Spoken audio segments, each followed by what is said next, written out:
Assalamualaikum warahmatullahi wabarakatuh. Alhamdulillah anak-anak ketemu lagi bersama Ibu. Ini adalah minggu ketiga dalam materi dongeng kita. Hari ini Ibu akan menjelaskan materi tentang hal-hal yang harus diperhatikan dalam dongeng.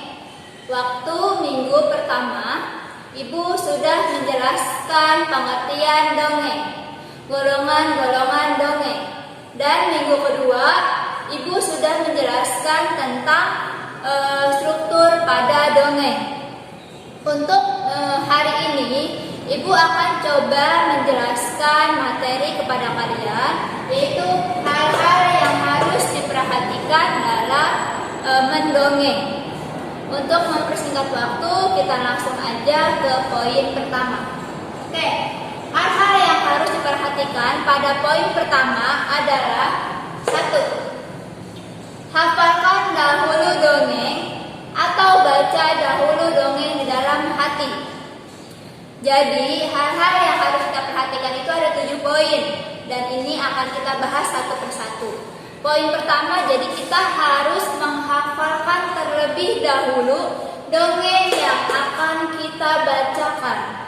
Jadi pada saat kita mau mendongeng, kita harus menghafalkan terlebih dahulu dongengnya, atau kita baca dalam hati. Kita pelajari dongeng yang akan kita bacakan. Contoh, misalnya kalian disuruh sama guru kalian membaca satu buah dongeng di depan kelas. Berarti kan kalau misalkan kita membaca dongeng di depan kelas, berarti di depan teman-teman semua. Nah, itu berarti kita harus menghafalkan terlebih dahulu, agar pada saat kita ada di depan kelas, kita mau membacakan dongeng, kita udah hafal. Gitu. Jadi kita tidak perlu lagi membaca buku. Jadi kita memang harus menghafalkan dongeng tersebut. Kita harus tahu ceritanya itu seperti apa. Paham ya? Semoga paham. Kita lanjut poin yang kedua. Poin yang kedua adalah perhatikan struktur atau unsur ceritanya. Jadi pada saat kita mau mendongeng, kita harus tahu unsurnya itu apa-apa aja. Waktu minggu lalu, Ibu sudah menjelaskan struktur pada dongeng. Struktur pada dongeng itu ada 5. Ada tema, pelaku, latar, alur cerita, dan amanat. Jadi, pada saat kita mendongeng, kita harus perhatikan struktur itu. Yang 5 itu harus kita perhatikan. Apakah dalam sebuah dongeng itu terdapat 5 unsur tersebut? Ada temanya, ada pelakunya, terus ada latarnya, ada alur ceritanya, dan juga ada amanatnya. Jadi dalam dongeng tersebut harus ada 5 unsur tersebut, atau harus ada 5 struktur tersebut. Gitu ya. Kita lanjut ke poin ketiga.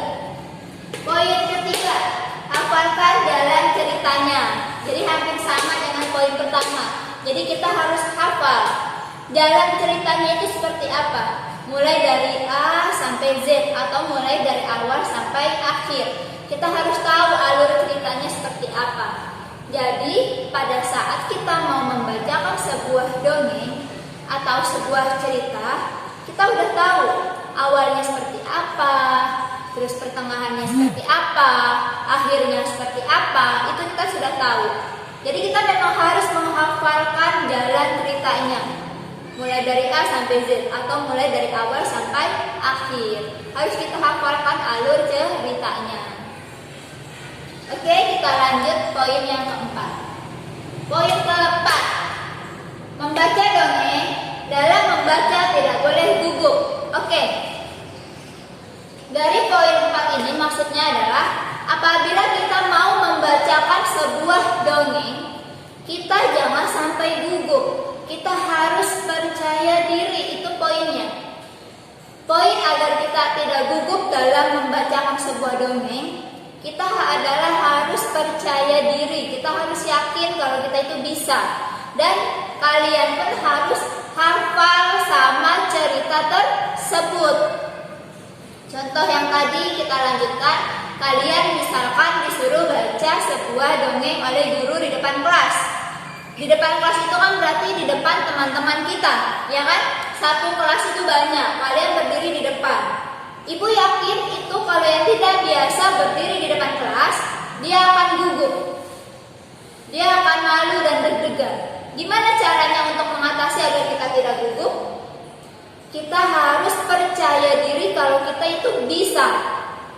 Dan kita pun harus hafal dengan jalan cerita dongeng tersebut. Atau kita harus hafal sama cerita tersebut. Jadi jangan sampai gugup, kalau gugup kan nanti malu gitu ya. Oke, yang kelima.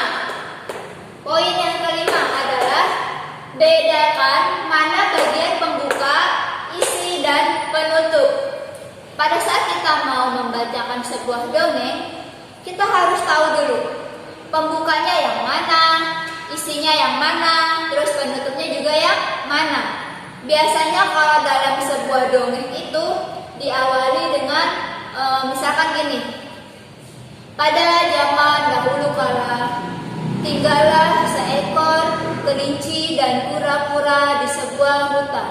Nah, itu kan adalah awal pembukaan sebuah dongeng.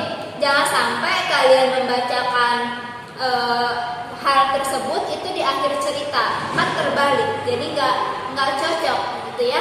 Jadi memang harus pada saat kita mau membacakan sebuah dongeng, kita harus tahu mana pembukanya, mana isinya, dan mana penutupnya.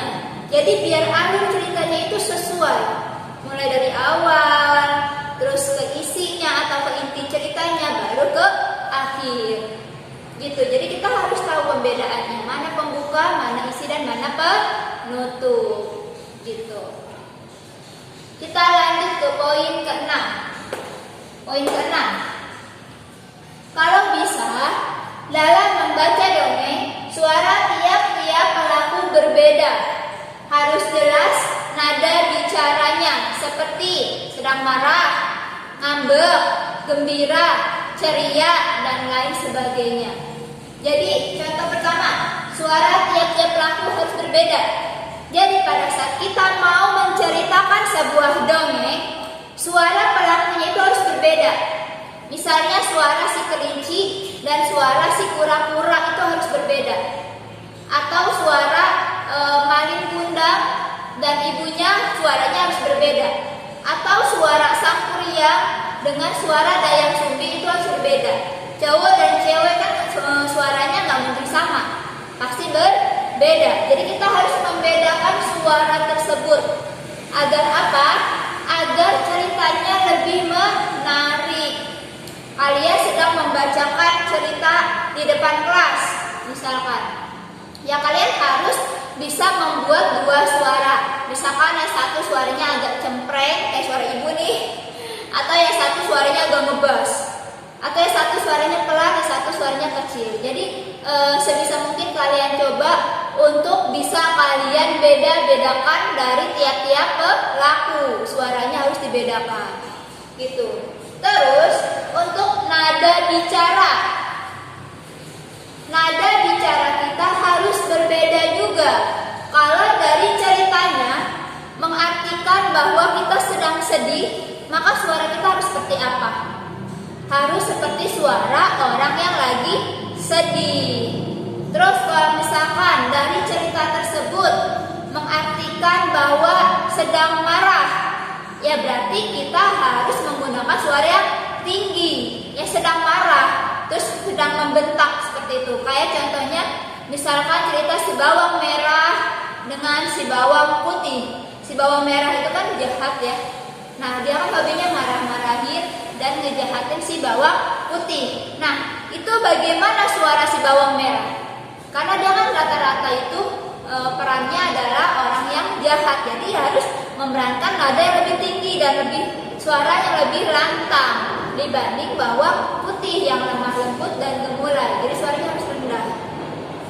Terus kalau misalkan kita sedang ceria, kita sedang gembira, nah itu mah suaranya harus bisa kita bedakan. Jangan sampai dalam arti sebuah cerita itu kita sedang gembira, itu jangan sampai seperti itu. Jadi kita harus bisa mengkondisikan suara kita sesuai dengan cerita di dalam dongeng tersebut. Jadi harus sama agar selaras ceritanya dengan suara kita, dengan nada suara kita, itu harus bisa disesuaikan dengan cerita yang akan kita bacakan. Semoga kalian paham ya. Kita lanjut ke poin terakhir. Kita persingkat waktu biar videonya nggak terlalu lama. Oke, nomor 7. Yang terakhir, poin terakhir, harus jelas nada dan volume suara. Pada saat kita mau membacakan sebuah dongeng, suara kita harus jelas, harus lantang. Jangan sampai si pendengar tidak si pendengar itu tidak mendengarkan secara jelas. Itu dia lagi ngomong apaan sih? Dia lagi menceritakan apaan ya? Tuh, jangan sampai pendengar sampai berpunya pikiran seperti itu. Jadi pada saat kita sedang membacakan sebuah dongeng, suara kita harus jelas, volume suara kita pun harus jelas. Di mana cerita yang kita harus menggunakan nada suara yang rendah, di mana cerita yang kita harus menggunakan nada suara yang tinggi. Bahasanya harus jelas, lantang, mudah dipahami oleh si pendengar. Itulah poin ke-7. Harus nadanya itu jelas, volume suaranya juga harus jelas. Jangan sampai si pendengar tidak ngedengerin apa yang kita bicarakan. Suaranya kecil banget ya, nggak kedengeran. Jangan sampai mereka punya pikiran seperti itu.